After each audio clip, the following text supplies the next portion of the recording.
And when I was a little kid, I'd carry around my briefcase of business. And in junior high, I was selling candy to students. By high school, I was playing the stock market. And when I was 21, I'd already won my first Cadillac selling Shackley vitamins. And I told myself when I'm 35, I'm going to have my first jet. And I'm going to be on the Forbes 400 list when I'm 50. And thank God they all happened, Larry. And I always wanted to succeed. You know, I wish I wouldn't have dropped out of college because I was making money because I only had like 32 hours to go. Yeah, but you know what? But now I'm the longest running chairman of the Board of Regents of that university, so it really doesn't matter, does it? Yeah, exactly. So, but that bothered me for a long time that I never finished school. But then as you become more and more successful and you see all these other guys in the Forbes 400 too that never finished school because there's something in us that we just can't have those handcuffs on it. We're making money and I can't deal with going to class. I gotta make money. And when I was 21 years old, I was already making, a couple $100,000 a year. That's big money back then. Back in what the 80s, the early 80s. Wow, I mean, that's big money. Big money. And people don't realize that when you say I was making a couple $100,000, but that was big money. Big money. And when you think about the fundamentals of a business, when you're going in to evaluate a deal or whatever, what key things do you look for? Occupancy cost, term of lease, do they own any real estate? What are their margins? I'm not real smart, but I know how to do that. Okay, I can analyze the numbers of any business and tell you what your margin should be or whatever because my production cost is this, I have this many subscribers, you should be doing this or that, and I don't care what the business is. So that's what I know how to do. And so if I try to make the right deal and I do heavy due diligence and then hopefully you can continue to grow your net worth. I think if you know business or not. And people ask me, should I go get my MBA? And you know what I usually tell them? If you need to go get your MBA. If you don't have it inside of you and you understand economics and finance and operations of business, then you need to go get it. I knew that I didn't need it. It was just a God-given gift. But also remember, I didn't get a lot of those other gifts. Don't ask me to play that guitar. Don't ask me to sing you a song. And don't ask me to draw you anything. But you've got to know your God-given gifts. And everybody has it. Everybody in this room has it right here.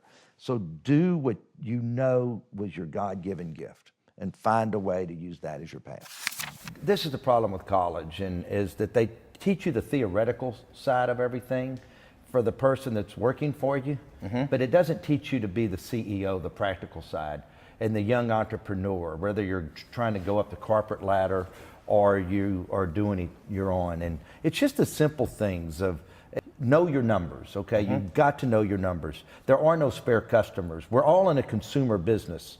People watching this podcast for you or me serving casino customers, restaurant customers, hotel customers. There are no spare customers. We're all after the same consumer. To the 95-5 rule, that 95% of everything is right. So look for the 5% that's wrong. To the take the word no out of your damn vocabulary. Why does everybody say no in the hospitality business? It's 11:02 and I've called down to order breakfast because I was on a business call and they say, I'm sorry, sir, we don't serve breakfast anymore. Just throw a couple of eggs in a skillet, scramble them, and send them up with one of those pieces of bacon that you've got cooked for that club sandwich. No, sir, we don't serve breakfast anymore. Well, you're going to throw a piece of chicken or a hamburger in that skillet for that chicken salad or that hamburger. Just throw me a couple of eggs that are sitting right there in that refrigerator. I'm sorry, sir, we don't serve breakfast anymore. Why do we feel like we have to say no?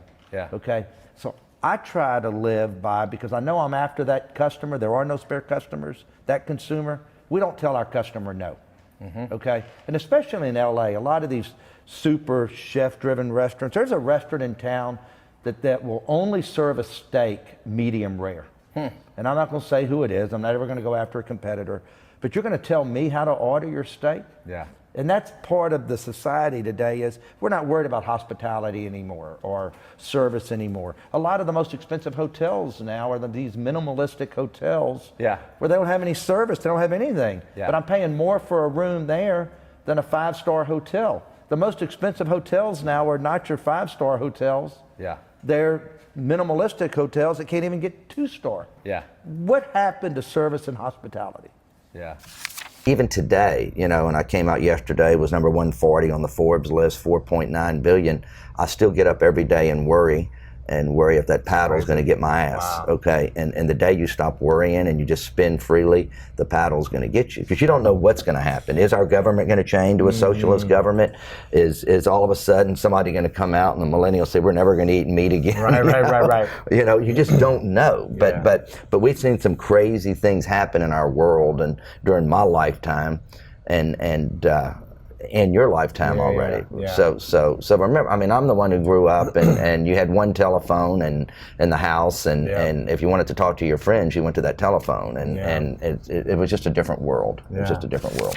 Did luck play a part in this? You always have a little luck, but you also set yourself up in a position to be lucky. And, you know, somebody asked me, what about all these tech billionaires that all of a sudden they become millionaires just because they created a little app that never was going to really be successful?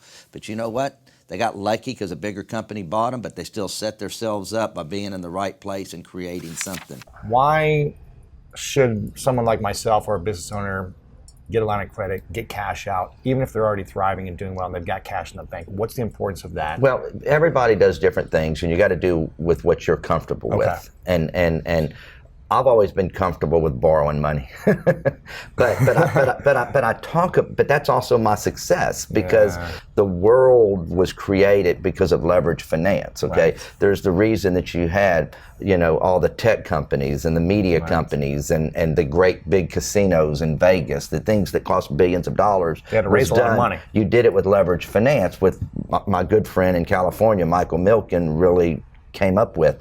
But that's why there was such an explosiveness in the 80s, because of leverage finance. I've always been scared of debt, but I haven't been scared of debt. I never had a problem with using it, but I talk in my book this is the problem that we all do, is say you have a small business and you want to go out and borrow some money, and you do a pro forma for the bank, a budget, you know, to keep it simple for people. People always give a budget that is the best case scenario, and they start to drink their own Kool-Aid and think that's what they're going to do.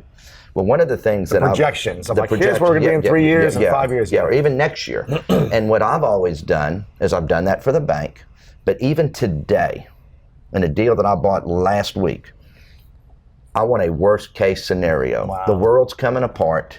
Okay, and all of a sudden all your expense accounts are gone, and are people still going to eat steaks? And I run a budget and a pro forma based on that. Wow. So best case scenario, worst case scenario, because you know what happens 80% of the time?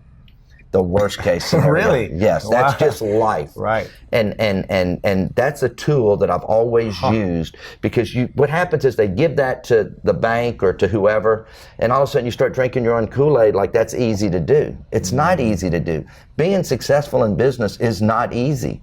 But that's why I talk about just simple tools in here. When HarperCollins came to me, they didn't say we want a life story. We see you on your show. We see you on these business talk shows. We read these articles.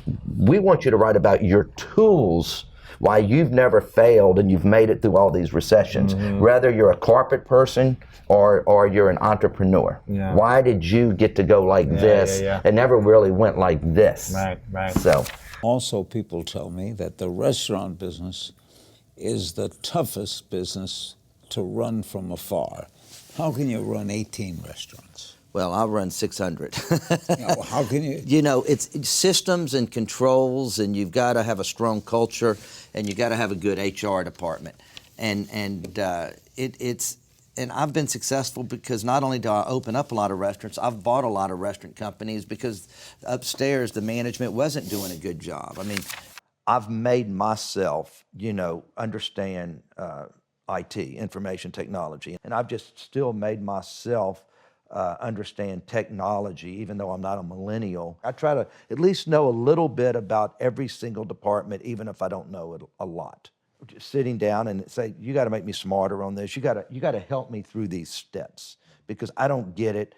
Don't go into too much minutia because you'll lose me because I'm not that smart. But you got to give me the steps of why this is happening or not happening. And that's something that everybody should do. You don't have to understand you know, that I'm going to go and be able to program something or write something. But we should all, if we're running a company, understand some portion of it. When I'm shooting $1 Billion Buyer, I know what all these different people do and exactly what they're doing and how important, you know, each person is. And it's just trying to understand what you do, and it makes you appreciate that person and how smart they are at that job too, and how important they are to your company.